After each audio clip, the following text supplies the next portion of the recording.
So ನಾವು ಯಾವ ರೀತಿ ನೋಡ್ಬೋದು ಬೆಳ್ಳಿತೆರೆ ಮೇಲೆ ಏನಾದರೂ ಒಂದು ಹೊಸ ಟೆಕ್ನಾಲಜಿನ ಬಳಸಿಕೊಂಡು ಸಿನಿಮಾ ರಿಲೀಸ್ ಮಾಡ್ತಿದ್ರೆ ಅಥವಾ ಹೇಗೆ? ಮೇಡಮ್ ಅದು ನೆಗೆಟಿವ್ ಇಂದ ಡಿಜಿಟಲ್ ಆಗಿದೆ, DI ಆಗಿದೆ. ಸರಿ ಇಲ್ಲ 10 ಸರಿ ನೋಡಿದ್ರು ಬೇಜಾರಾಗಲ್ಲ ಸಿನಿಮಾ. ಅದರಿಂದ ಫ್ಯಾನ್ಸ್ಗೆ ಅದು ರೀಚ್ ಆಗುತ್ತೆ ಅನ್ನೋ ರೀತಿಯಲ್ಲಿ ನಾನು ಅದನ್ನು ರಿಲೀಸ್. ಸೊ ಕರಿಯಾ ಸಿನಿಮಾ ಅಂದ್ರೆ ದರ್ಶನ್ ಅವರು ಜೈಲಲ್ಲಿ ಇರ್ತಕ್ಕಂಥ ಸಂದರ್ಭದಲ್ಲಿ ಕರಿಯಾನ ರಿಲೀಸ್ ಮಾಡ್ತಕ್ಕಂಥ ಅವಶ್ಯಕತೆ ಇತ್ತ ಅನ್ನೋರಿಗೆ ಏನು ಹೇಳ್ತಾರೆ ಮುನಿಸ್ವಾಮಿ ಸರ್? ಫ್ಯಾನ್ಸ್ಗೋಸ್ಕರ ಸಿನಿಮಾ ರಿಲೀಸ್ ಮಾಡ್ತಾರೆ, ಬೇರೆ ಏನು ಅರ್ಥ ಇದೇನಿಲ್ಲ.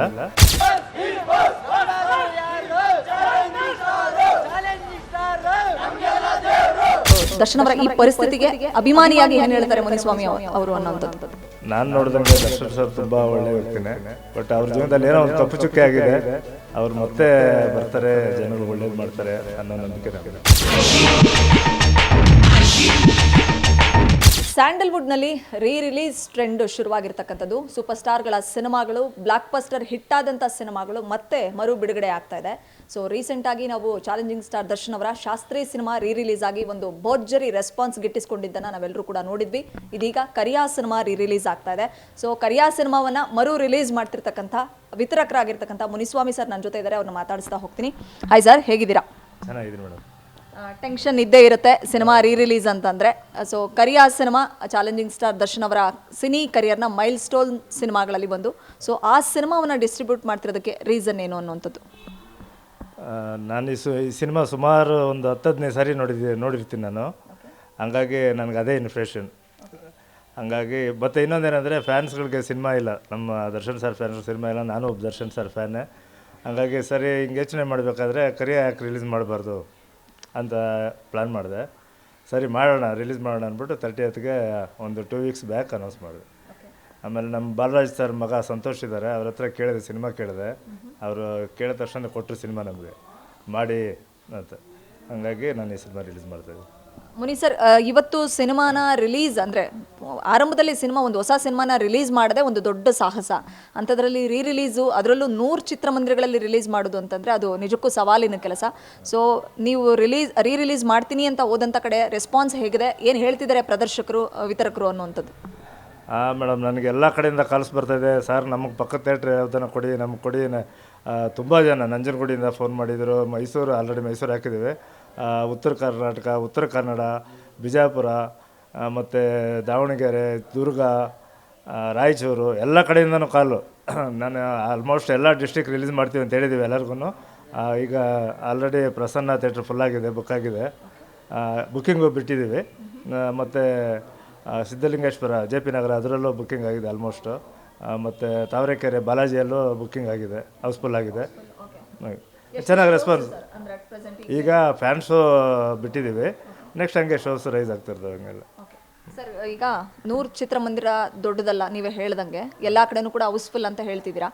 ಸೊ ಈ ಸಮಯದಲ್ಲಿ ಬೇಕಿತ್ತಾ ಅನ್ನೋರು ಪ್ರಶ್ನೆ ಮಾಡೋರು ಇದ್ದೇ ಇರ್ತಾರೆ. ನಾವೇನೇ ಒಳ್ಳೆ ಕೆಲಸ ಮಾಡೋಕ್ಕೋದ್ರೂ ಕೂಡ ಕಮೆಂಟ್ ಮಾಡೋರು ಇದ್ದೇ ಇರ್ತಾರೆ. ಸೊ ಕರಿಯಾ ಸಿನಿಮಾ ಅಂದರೆ ದರ್ಶನ್ ಅವರು ಜೈಲಲ್ಲಿ ಇರ್ತಕ್ಕಂಥ ಸಂದರ್ಭದಲ್ಲಿ ಕರಿಯಾನ ರಿಲೀಸ್ ಮಾಡ್ತಕ್ಕಂಥ ಅವಶ್ಯಕತೆ ಇತ್ತಾ ಅನ್ನೋರಿಗೆ ಏನು ಹೇಳ್ತಾರೆ ಮುನಿಸ್ವಾಮಿ ಸರ್? ಯಾಕೆ ರಿಲೀಸ್ ಮಾಡ್ತಿದ್ರೆ ಪರ್ಟಿಕ್ಯುಲರ್ ಆಗಿ ಇಂಥ ಒಂದು ಸಂಕಷ್ಟದ ಸಮಯದಲ್ಲಿ ಈ ಸಿನಿಮಾ ರಿಲೀಸ್ ಮಾಡ್ತಿರೋದು ಯಾಕೆ ಅನ್ನುವಂಥದ್ದು? ಇದು ಫ್ಯಾನ್ಸ್ಗೋಸ್ಕರ ಸಿನಿಮಾ ರಿಲೀಸ್ ಮಾಡ್ತಾ ಇರೋದು, ಬೇರೆ ಏನು ಅಂತ ಇದೇನಿಲ್ಲ. ದರ್ಶನ್ ಫ್ಯಾನ್ಸ್ ಸರ್, ನಾನು ದರ್ಶನ್ ಫ್ಯಾನ್ಸ್ ಸರ್ ಅಲ್ವಾ, ಹಂಗಾಗಿ ಸಿನಿಮಾ ಯಾವುದು ಸಿನಿಮಾಗಳಿಲ್ಲ ಅವ್ರಿಗೋಸ್ಕರ ಈ ಸಿನಿಮಾ ರಿಲೀಸ್ ಒಂದು ಇದು ಮಾಡ್ತಾಯಿದ್ದೀನಿ ಅಷ್ಟೇ. ಸರ್, ಎಷ್ಟು ಬಾರಿ ನೀವು ಈ ಸಿನಿಮಾ ನೋಡಿದ್ರಿ? ಆರಂಭದಲ್ಲಿ ಹೇಳಿದ್ರಿ, ಬಟ್ ಯಾವತ್ತಾದರೂ ನಿಮ್ಮ ಒಂದು ಜೀವನದಲ್ಲಿ ಸಿನಿ ಕರಿಯರ್ನಲ್ಲಿ ದರ್ಶನ್ ಸರ್ನ ಭೇಟಿ ಮಾಡಿ ಮಾತಾಡಿದ್ದುಂಟಾ? ನಾವೊಬ್ಬ ಅಭಿಮಾನಿ ಅಂತ ಅವ್ರಿಗೆ ಹೇಳ್ಕೊಂಡಿದ್ದುಂಟಾ? ಆ ಸಂದರ್ಭವನ್ನು ಮೆಲುಕು ಹಾಕೋದಾದ್ರೆ ಮೇಡಮ್, ಮೈಸೂರಲ್ಲಿ ಒಂದು ಸರಿ ಮೀಟ್ ಮಾಡಿದ್ದೆ ನಾನು. ಬಟ್ ಅವ್ರ ಹತ್ರ ನಾನು ಜಾಸ್ತಿ ಮಾತಾಡೋಕ್ಕಾಗಲಿಲ್ಲ, ಆಗ ಅವ್ರು ಬ್ಯುಸಿ ಇದ್ದರು. ಮತ್ತು ನಮ್ಮದೇ ಲಂಕಾಸುರ ಶೂಟಿಂಗ್ ಸ್ಪಾಟ್ಗೆ ಬಂದಿದ್ದರು, ಆವಾಗ ನಾನಿರಲಿಲ್ಲ ಅಲ್ಲಿ. ಹಂಗಾಗಿ ಅವತ್ತು ಮೀಟ್ ಮಾಡೋಕ್ಕಾಗಲಿಲ್ಲ, ಮಿಸ್ ಮಾಡ್ಕೊಂಡಿದ್ದೆ. ಸರ್, ಈ ಸಿನಿಮಾ ಕರಿಯಾನ ಈಗ 21 ವರ್ಷ ರನ್ನಿಂಗ್. ಈಗ 2003 ಸಿನಿಮಾ ರಿಲೀಸ್ ಆಗಿದ್ದು, ಈಗ ನಾವು 2024ರಲ್ಲಿದ್ದೀವಿ. 2 ದಶಕಗಳ ನಂತರವೂ ಕೂಡ ಕರಿಯಾ ಕ್ರೇಜ್ ಕಡಿಮೆ ಆಗಿಲ್ಲ. ಸೊ ನಾವು ಯಾವ ರೀತಿ ನೋಡ್ಬೋದು ಬೆಳ್ಳಿತೆರೆ ಮೇಲೆ ಏನಾದರೂ ಒಂದು ಹೊಸ ಟೆಕ್ನಾಲಜಿನ ಬಳಸ್ಕೊಂಡು ಸಿನಿಮಾ ರಿಲೀಸ್ ಮಾಡ್ತಿದ್ರೆ ಅಥವಾ ಹೇಗೆ? ಮೇಡಮ್, ಅದು ನೆಗೆಟಿವ್ ಇಂದ ಡಿಜಿಟಲ್ ಆಗಿದೆ, DI ಆಗಿದೆ, ಮತ್ತು DTS ಆಗಿದೆ. ಅದರಿಂದ ಎಲ್ಲ ಅತ್ಯಾಧುನಿಕ ಇದರಲ್ಲೇ ತಯಾರಾಗಿದೆ. ಎಲ್ಲರಿಗೂ ಒಂದು ಮಜಾ ಸಿಗುತ್ತೆ ಅಂತ ಅಂದ್ಕೊಂಡಿದ್ದೀನಿ. ಸರ್, ಕರಿಯಾ ನೀವು ಫಸ್ಟ್ ನೋಡಿದ್ದೆಲ್ಲಿ 20 ವರ್ಷದ ಹಿಂದೆ ಸಿನಿಮಾನ? ಯಾಕಂದರೆ ತುಂಬ ಜನ ರಿಯಲ್ ಗ್ಯಾಂಗ್ಸ್ಟರ್ಗಳನ್ನ ಬಳಸ್ಕೊಂಡು ಪ್ರೇಮ್ ಸರ್ ಮಾಡಿದ್ದಂಥ ಸಿನಿಮಾ ಇದು. ಸೊ ಫಸ್ಟ್ ನೀವು ಎಲ್ಲಿ ನೋಡಿದ್ರಿ, ಯಾವ ಥಿಯೇಟ್ರಲ್ಲಿ ನೋಡಿದ್ರಿ ಅನ್ನೋಂಥದ್ದು? ನಮ್ಮ KR ಪುರಂ ಕೃಷ್ಣ ಥಿಯೇಟ್ರಲ್ಲಿ ನೋಡಿದೆ ನಾನು. ಒಳ್ಳೆ ಚೆನ್ನಾಗಿ ನಮ್ಮ ಪ್ರೇಮ್ ಸರ್ ಇರ್ಬೋದು, ಗುರುಕಿರಣ್ ಸರ್ದು ಮ್ಯೂಸಿಕ್ ಇರ್ಬೋದು, ಸಾಂಗ್ಸ್ ಇರ್ಬೋದು, ಸಾಂಗ್ಸ್ ಎಲ್ಲ ಅದ್ದೂರಿಯಾಗಿದ್ದಾವೆ, ಎಲ್ಲ ಚೆನ್ನಾಗಿ ಮಾಡಿದ್ದಾರೆ. ನನಗೆ ಅದೇ ಇಂಪ್ರೆಷನ್ ಒಂದು ಸರಿ ಇಲ್ಲ 10 ಸರಿ ನೋಡಿದ್ರು ಬೇಜಾರಾಗಲ್ಲ ಸಿನಿಮಾ. ಆದ್ದರಿಂದ ಫ್ಯಾನ್ಸ್ಗೆ ಅದು ರೀಚ್ ಆಗುತ್ತೆ ಅನ್ನೋ ರೀತಿಯಲ್ಲಿ ನಾನು ಅದನ್ನು ರಿಲೀಸ್ ಮಾಡ್ತಾ ಇದ್ದೀನಿ. ಬಹುಶಃ ರೀಸೆಂಟಾಗಿ ರಿಲೀಸ್ ಆದಂಥ ಶಾಸ್ತ್ರಿ ಬಗ್ಗೆ ನಿಮ್ಮೆಲ್ರಿಗೂ ನಿಮ್ಗೆ ಗೊತ್ತಿರುತ್ತೆ, ಯಾಕಂದರೆ ಒಂದೇ ದಿನ 4 ಶೋಸ್ ಇತ್ತು ವೀರೇಶಲ್ಲಿ. ಸೊ ನಿಮ್ಮ ಸಿನಿಮಾ ಅಂದರೆ ಫಸ್ಟ್ ಡೇ ಎಷ್ಟು ಶೋಸ್ ಇದೆ, ಯಾವ್ಯಾವ ಥಿಯೇಟ್ರಲ್ಲಿ ಜಾಸ್ತಿ ಹೈಯೆಸ್ಟ್ ಶೋಸ್ ಅಂದರೆ ಯಾವ ಥಿಯೇಟ್ರ್ ಸರ್ ಕರ್ನಾಟಕದಾದ್ಯಂತ? ಮೇಡಮ್ ಎಲ್ಲ ಥಿಯೇಟ್ರಲ್ಲೂ 4 ಶೋ ಕೊಡಬೇಕು ಅಂತಿದ್ವಿ, 5 ಶೋ ಫ್ಯಾನ್ ಶೋ ಸೇರಿ 5 ಶೋ ಕೊಡಬೇಕು ಅಂತಿದ್ವಿ. ರೆಸ್ಪಾನ್ಸ್ ನಮ್ಮ ಫ್ಯಾನ್ಸ್ ರೆಸ್ಪಾನ್ಸ್ ನೋಡಿಕೊಂಡು ಅದ್ರ ಮೇಲೆ ಎಲ್ಲ ರೈಸ್ ಆಗ್ತಾ ಇರ್ತದೆ. ರಿಲೀಸ್ ಸಂದರ್ಭದಲ್ಲಿ ಇವತ್ತು ನಮಗೆ ಬಾಲಾಜಿ ಸರ್ ಇಲ್ಲ, so but Prem sir social ಮೀಡಿಯಾದಲ್ಲಿ ಪೋಸ್ಟ್ ಹಾಕ್ಕೊಂಡಿದ್ದಾರೆ.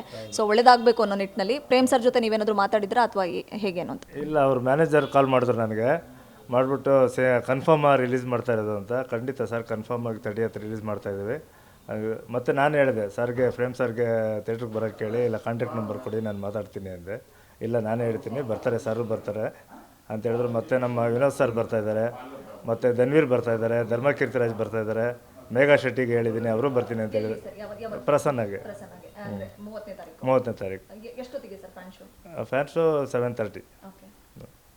ಸರ್ ಪ್ರೇಮ್ ಸರ್ ಜೊತೆ ಮಾತಾಡಿದ್ರಿ, ಎಲ್ಲ ತುಂಬ ಜನ ಬರ್ತಾರೆ, ಬಂದು ಸಿನಿಮಾ ನೋಡ್ತಾರೆ ಅಂತ ತಾವು ಹೇಳ್ತಿದ್ರಿ. ಸೊ ಕರಿಯಾ ನಮ್ಮೆಲ್ರಿಗೂ ಗೊತ್ತಿರೋ ಥರ ಸೊ ಕಪಾಲಿ ಥಿಯೇಟ್ರ್ನಲ್ಲಿ ಅವತ್ತಿಗೆ ಅಂದರೆ ರಿಲೀಸ್ ಆದಂಥ ಸಂದರ್ಭದಲ್ಲಿ 54 ಡೇಸ್ ಭರ್ಜರಿ ಓಪನಿಂಗ್ ಇಟ್ಟಿಸ್ಕೊಂಡಂಥ ಸಿನಿಮಾ. ಮತ್ತು ಅಭಿಮಾನಿಗಳ ಕೋರಿಕೆ ಮೇರೆಗೆ ಮತ್ತೆ ರಿಲೀಸ್ ಮಾಡಿದಾಗ 100 ದಿನ ಸಿನಿಮಾ ಓಡಿತು. ಸೊ ಈಗ ರಿಲೀಸ್ ಮಾಡ್ತಿದ್ದೀರಾ, ಎಷ್ಟು ಎಕ್ಸ್ಪೆಕ್ಟೇಷನ್ ಇದೆ, ಎಷ್ಟು ಥಿಯೇಟ್ರ್ಗಳಲ್ಲಿ ನಾನು ನಿಲ್ಲಿಸ್ತೀನಿ ಅನ್ನೋಂಥ ಹೋಪ್ಸ್ ಇದೆ, ಏನು ಹೇಳ್ತೀರಿ ಸರ್? ನನಗೆ ಒಳ್ಳೆ ರೆಸ್ಪಾನ್ಸ್ ಈ ರೆಸ್ಪಾನ್ಸ್ ಸಿಗ್ತಾ ಇರೋದು ನೋಡಿದ್ರೆ ಸಿನಿಮಾ ಅದ್ದೂರಿಯಾಗಿ ಹೋಗುತ್ತೆ ಅಂತ ನನಗೆ ಅನಿಸ್ತಾ ಇದೆ. ಕಾದು ನೋಡಬೇಕು ಸರ್. ಈಗ ಫಸ್ಟ್ ಹಾಫಲ್ಲಿ, ಈ ವರ್ಷದ ಫಸ್ಟ್ ಹಾಫಲ್ಲಿ ದೊಡ್ಡ ಸಿನಿಮಾ ಇರಲಿಲ್ಲ. ಸೆಕೆಂಡ್ ಹಾಫಲ್ಲಿ ಭೀಮಾ ಬಂದಿದೆ. ಸೊ ಕೃಷ್ಣ ಪ್ರಣಯಸಖಿ ಸಿನಿಮಾ ಬಂದ ಮೇಲೆ ಹೊಸೊಬ್ಬರು ಎಲ್ಲರೂ ಕೂಡ ರಿಲೀಸ್ ಮಾಡ್ತಾ ಇದ್ದಾರೆ ಸಿನಿಮಾ. ಸೊ ಅವರ ಸಿನಿಮಾಗಳು ಇನ್ನೂ ಥಿಯೇಟ್ರಲ್ಲಿ ರನ್ನಿಂಗಲ್ಲಿ ಓಡ್ತಾ ಇದೆ. ಸೊ ನಿಮಗೆ ಥಿಯೇಟ್ರದ್ದು ಏನಾದರೂ ಪ್ರಾಬ್ಲಮ್ಸ್ ಆಯಿತಾ, ಅಥವಾ ಹೆಂಗೆ ಮ್ಯಾನೇಜ್ ಮಾಡಿದ್ರಿ? ಈ ಒಂದು 100 ಥಿಯೇಟ್ರು ಅಂತಂದರೆ ಹೆಂಗೆ ಮ್ಯಾನೇಜ್ ಮಾಡ್ಕೊಂಡ್ರಿ ಸರ್ ಥಿಯೇಟ್ರ್ಗಳು ಸೆಟಪ್? ಈಗ ಏನಾಗಿದೆ ಅಂದರೆ, ಕರಿಯಾ ರಿಲೀಸ್ ಅನೌನ್ಸ್ ಆಗ್ತಾ ಇದ್ದಂಗೆ ಥಿಯೇಟ್ರ್ಗಳವರೇ ಫೋನ್ ಮಾಡ್ತಾ ಇದ್ದಾರೆ ನನಗೆ, ನಮಗೆ ಕೊಡಿ ಅಂತ. ಹಂಗಾಗಿ ನಮ್ಗೆ ಥಿಯೇಟ್ರದ್ದೇನು ಸಮಸ್ಯೆ ಕಾಣಿಸ್ತಾ ಇಲ್ಲ. ನೀವು ದರ್ಶನ್ ಅವರ ಅಭಿಮಾನಿ ಅಂದಕ್ಕೆ ಕೇಳ್ತಾ ಇದ್ದೀನಿ, ಅವರ ಸಿನಿಮಾಗಳನ್ನು ಈ ಹಿಂದೆ ಯಾವುದಾದ್ರೂ ರಿಲೀಸ್ ಮಾಡಿದ್ರಾ, ಅಥವಾ ಇದೇ ಮೊದಲ ಬಾರಿನಾ, ಅಥವಾ ಹೇಗೆ ಅನ್ನೋದು? ಇದೇ ಮೊದಲ ಬಾರಿ. ಮತ್ತು ನಾನು ಮಾಲಾಶ್ರೀ ಮೇಡಮ್ಗೆ ಫೋನ್ ಮಾಡಿ ಕೇಳಿದೆ, ನಮಗೆ ಕಲಾಸಿಪಾಳ್ಯ ಕೊಡಿ ಮೇಡಮ್, ಅದನ್ನು ರಿಲೀಸ್ ಮಾಡಿಸ್ತೀನಿ ಅಂತ. ಅವ್ರು ನಾನು ಬಾಂಬೆಯಲ್ಲಿದ್ದೀನಿ, ಬಂದಮೇಲೆ ಮಾತಾಡೋಣ ಅಂತ ಹೇಳಿದ್ದಾರೆ. ಬಂದಮೇಲೆ ಖಂಡಿತ ಮಾತಾಡ್ತೀನಿ. ಯಾವಾಗ ಮಾಡಬೇಕು ಅನ್ನೋಂಥ ಥಾಟ್ ಇದೆ ಸರ್ ಈ ಸಿನಿಮಾಗೆ ಒಂದು 3 months 4 months ಆದಮೇಲೆ ಮಾಡೋಣ ಅಂತ. ಸರ್ ಕರಿಯಾ ಒಂದು ಬ್ಲಾಕ್ ಬಸ್ಟರ್ ಹಿಟ್ ಸಿನಿಮಾ, ಅವ್ರ ಕರಿಯರ್ನಲ್ಲೂ ಪ್ರೇಮ್ ಸರ್ ಮೊದಲ ಡೆಬ್ಯೂ ಸಿನಿಮಾ. ಸೊ ಈಗ ನೀವು ಫಸ್ಟ್ ಟೈಮ್ ಒಂದು ಒಳ್ಳೆ ಸಿನಿಮಾಗೆ ಕೈ ಹಾಕಿದ್ದೀರಿ, ರಿಲೀಸ್ ಮಾಡಬೇಕು ಅನ್ನೋಂಥದ್ದು. ಸೊ ಒಳ್ಳೇದಾಗಲಿ. ಬಟ್ ದರ್ಶನ್ ಅವರ ಈ ಪರಿಸ್ಥಿತಿಗೆ ಅಭಿಮಾನಿಯಾಗಿ ಏನು ಹೇಳ್ತಾರೆ ಮುನಿಸ್ವಾಮಿ ಅವರು ಅನ್ನೋಂಥದ್ದು? ನಾನು ನೋಡ್ದಂಗೆ ದರ್ಶನ್ ಸರ್ ತುಂಬ ಒಳ್ಳೆ ವ್ಯಕ್ತಿನೇ. ಬಟ್ ಅವ್ರ ಜೀವನದಲ್ಲಿ ಏನೋ ಒಂದು ಕಪ್ಪು ಚುಕ್ಕೆ ಆಗಿದೆ. ಅವ್ರು ಮತ್ತೆ ಬರ್ತಾರೆ, ಜನಗಳಿಗೆ ಒಳ್ಳೇದು ಮಾಡ್ತಾರೆ ಅನ್ನೋ ನಂಬಿಕೆ ನಮಗೆ. ಸರ್ ರಿಲೀಸ್ ಮಾಡಲಿಕ್ಕೆ ಎಷ್ಟು ಖರ್ಚು ವೆಚ್ಚಗಳು ತಗಲುತ್ತೆ, ಯಾವ ರೀತಿ ನಿಭಾಯಿಸ್ತಾ ಇದ್ದೀರಾ ಅನ್ನುವಂಥದ್ದು? ಯಾಕಂದರೆ ನ್ಯೂ ಟೆಕ್ನಾಲಜಿ ಮೂಲಕ ತರ್ತಾ ಇದ್ದೀರಾ, ಸೊ ಹಾಗಾಗಿ ಕೇಳ್ತಾ ಇದ್ದೀನಿ.